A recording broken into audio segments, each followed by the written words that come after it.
যাই হোক, চলো এবার ঝটপট বেরিয়ে পড়ি, কারণ অনেকটা দূরে রাস্তা। দেখা যাক ব্রাইডাল লুকটা কেমন আসে, তোমরা অবশ্যই জানিও।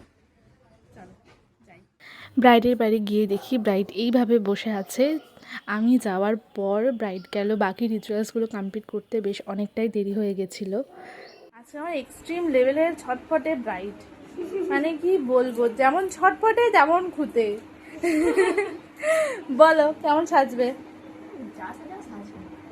অমনি না, যা সাজা সাজবে, তারপরে এটা করো না।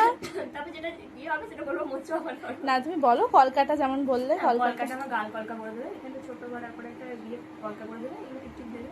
ঠিক আছে, টানা একদম সরু আর যায় না, অয়েলি স্কিন দেখবে খুব একদম ঘিমে যেন না। ঠিক আছে, যেমনটা ব্রাইড বললো সেই মতো আমি কাজ শুরু করে দিয়েছি।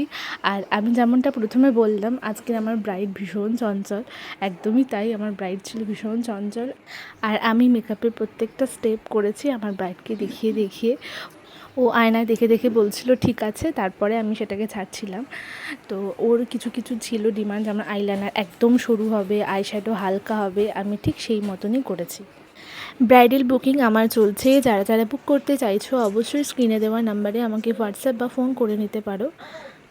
তো দেখো, কথা বলতে বলতে ব্রাইডাল মেকআপ কিন্তু আমার অনেকটাই হয়ে গেছে। কলকাতাও দেখো ব্রাইড ঠিক যেমনটা চেয়েছিল আমি সেরকমটাই করে দিয়েছি। তোমরা অবশ্যই ফাইনাল লুকটা দেখে জানিও। আর দেখো, পুরোপুরি ব্রাইডের বেস মেকআপ আমার কমপ্লিট হয়ে গেছে। এরপর ফাইনাল লুকটা দেখো। পছন্দ হয়েছে তোমার? দারুণ হয়েছে। আজকে ব্রাইডকে কিন্তু ভীষণই মিষ্টি লাগছে দেখতে। তোমরাও জানিও তোমাদের কেমন লাগলো। দেখা হচ্ছে নেক্সট ব্রাইডকে নিয়ে। বাই।